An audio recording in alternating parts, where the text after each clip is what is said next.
Sebelumnya, Assalamualaikum warahmatullahi wabarakatuh.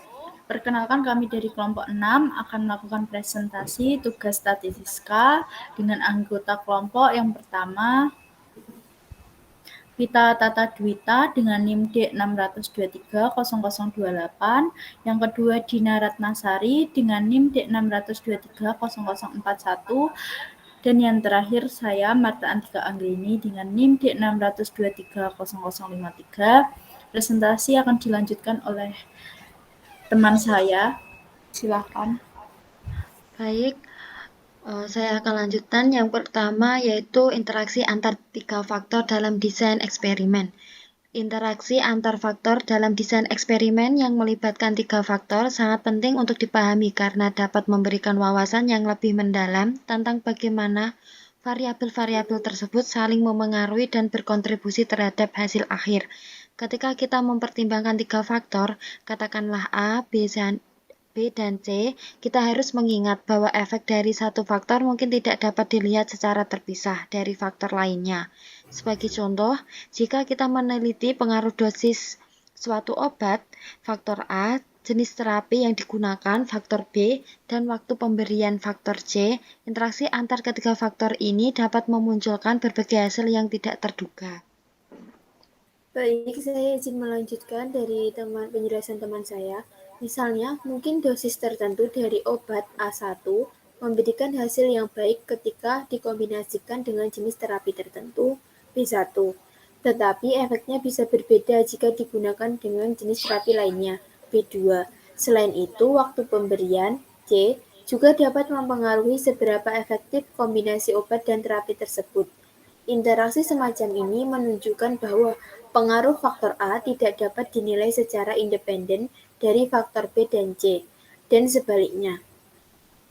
Oleh karena itu, dalam desain eksperimen, penting untuk merencanakan percobaan sedemikian rupa sehingga semua kombinasi dari faktor-faktor ini dapat diobservasi. Dengan menggunakan pendekatan seperti analisis varians atau ANOVA untuk interaksi tiga faktor, peneliti dapat mengevaluasi apakah interaksi tersebut signifikan dan bagaimana mereka berkontribusi pada varian keseluruhan dalam data.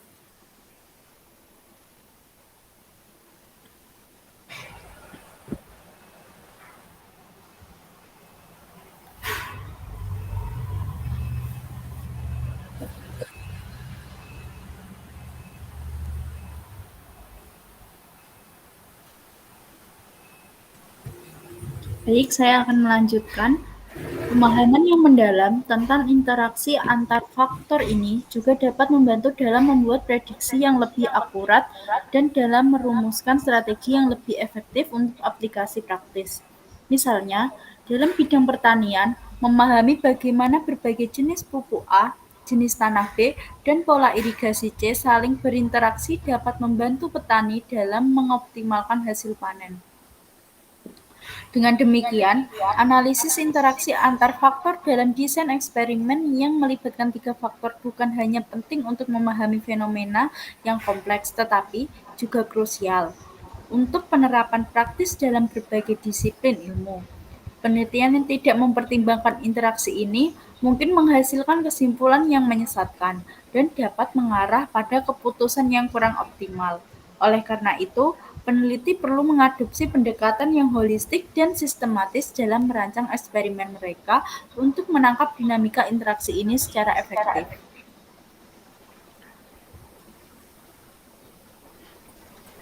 Baik, selanjutnya yaitu impact of interaction BC. Dampak interaksi antar variabel bebas atau interaction effect dalam statistika sangat penting karena dapat mengubah cara kita memahami hubungan antara variabel-variabel tersebut terhadap variabel dependen. Ketika interaksi terjadi, efek suatu variabel bebas terhadap variabel dependen bergantung pada nilai variabel bebas lainnya. Hal ini menunjukkan bahwa hubungan tidak lagi bersifat aditif atau independen, melainkan bersifat kontekstual. Jika interaksi ini diabaikan dalam analisis, model yang dihasilkan bisa menjadi bias, kurang akurat, atau gagal mempresentasikan dinamika sebenarnya di dalam data. Dalam praktiknya, mempertimbangkan interaksi dapat membantu membuat prediksi yang lebih baik, memahami fenomena yang lebih kompleks, serta memberikan wawasan yang lebih mendalam untuk pengambilan. Misalnya, dalam model regresi, kita sering mengamati bahwa pengaruh satu variabel independen terhadap variabel dependen tidak terlalu konstan. Misalnya, efek variabel A pada variabel B mungkin berbeda tergantung pada nilai variabel C.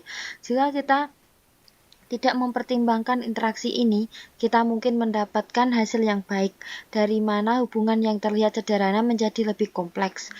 Dengan memasukkan interaksi dalam analisis, kita dapat mengidentifikasi pola yang lebih tepat dan memahami bagaimana faktor-faktor yang berbeda saling mempengaruhi. Ini membantu dalam pengambilan keputusan yang lebih baik dan mengurangi resiko kesimpulan yang salah. Pada akhirnya, memahami dan menganalisis data sangat penting untuk menghasilkan model statistik yang akurat dan relevan. Baik, untuk contoh kasus yang pertama yaitu seorang peneliti ingin mempelajari pengaruh 3 faktor terhadap hasil produksi suatu tanaman. Faktor-faktor tersebut adalah faktor A, jenis pupuk, A1 untuk organik, dan A2 untuk kimia. Faktor B, intensitas cahaya rendah untuk B1 dan intensitas cahaya tinggi untuk B2. Faktor C, frekuensi penyiraman. C1 untuk 1 kali sehari dan C2 untuk 2 kali sehari. Setiap kombinasi perlakuan diujikan dengan 3 ulangan dan hasilnya dalam satuan kilogram dapat dilihat pada tabel berikut. Ada pupuk A, cahaya B, penyiraman C, dan rata-rata. Selanjutnya yaitu menghitung rata-rata efek utama. Efek utama faktor A, rata-rata untuk A1 yaitu sebesar 5,35. Rata-rata untuk A2 yaitu sebesar 5,85. Efek utama faktor B, untuk rata-rata B1 yaitu sebesar 5,1. Rata-rata untuk B2 yaitu sebesar 6,1. Selanjutnya yaitu efek utama faktor C, untuk rata-rata C1 sebesar 5,35, untuk rata-rata C2 sebesar 5,85. Berikut tabelnya, ada sumber variasi, derajat bebas, jumlah kuadrat, kuadrat tengah, dan F-hitung terhadap faktor A, B, C, interaksi AB, interaksi AC, interaksi BC, interaksi ABC, dan juga galat atau error. Jenis pupuk A, interaksi cahaya B, dan frekuensi penyiraman C secara individu memiliki efek signifikan terhadap hasil tanaman. Interaksi AB dan BC juga signifikan, yang menunjukkan pentingnya mempertimbangkan kombinasi pupuk dengan intensitas cahaya serta intensitas cahaya dengan frekuensi penyiraman. Namun, interaksi 3 faktor ABC tidak signifikan, sehingga pengaruh ketiga faktor secara bersama-sama dapat dianggap sebagai gabungan efek utama dan interaksi 2 faktor saja. Contoh kasus 2, dalam produksi material tertentu ada 3 variabel yang menarik. A. Pengaruh, operator 3 operator, B. Katalis yang digunakan dalam percobaan, 3 katalis, dan C. Waktu pencucian produk setelah proses pendinginan, 15 menit dan 20 menit. 3 kali pengujian dilakukan pada setiap kombinasi faktor. Dirasa bahwa semua interaksi di antara faktor-faktor tersebut harus dipelajari. Hasil yang dikodekan ada pada tabel 14.8.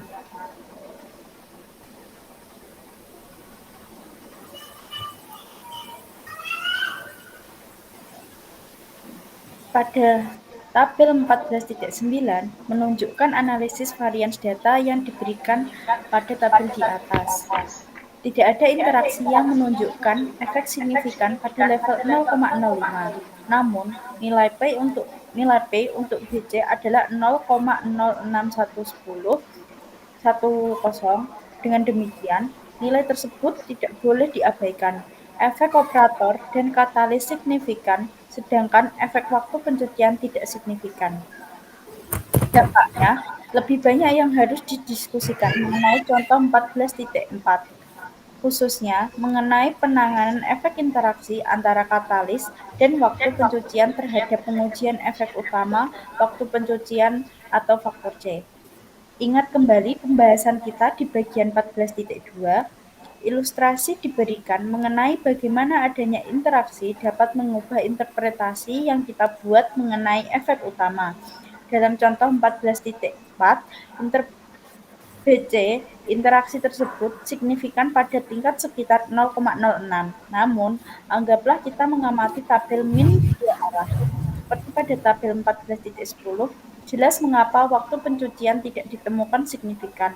Analisis yang tidak teliti mungkin mendapat kesan bahwa waktu pencucian dapat dihilangkan dari masa depan di mana hasil diukur, namun jelas bagaimana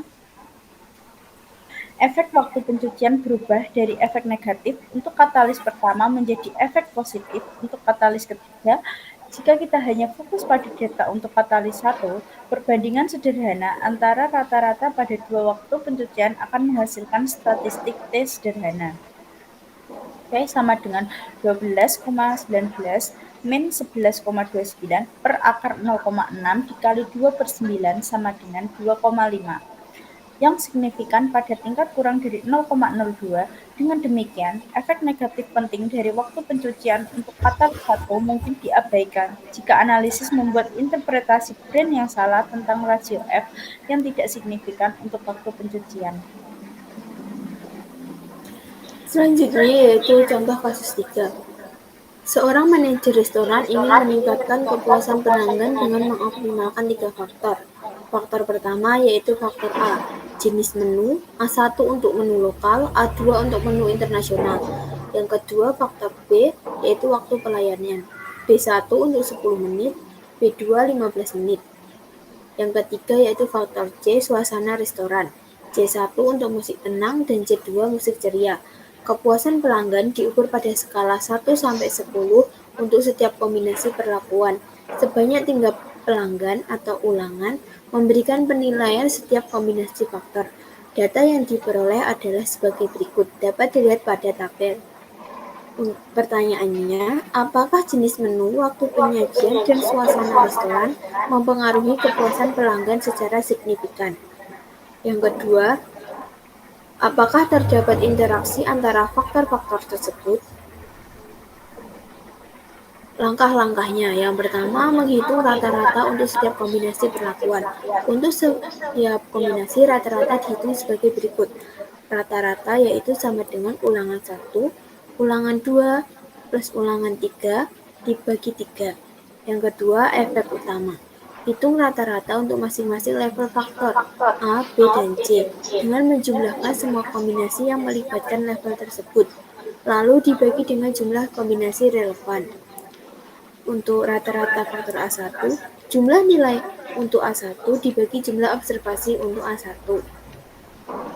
Untuk analisis interaksinya, hitung rata-rata untuk setiap faktor AB, AC, dan BC untuk memeriksa apakah efek satu faktor berubah bergantung pada level faktor. Kesimpulan yang dapat diambil yaitu, kepuasan pelanggan terutama dipengaruhi oleh jenis menu dan suasana restoran. Untuk meningkatkan pengalaman pelanggan, restoran dapat fokus pada penyajian menu internasional dan menciptakan suasana yang ceria. Waktu penyajian tetap fleksibel selama berada dalam batas wajar 10-15 menit, karena tidak terlalu mempengaruhi kepuasan.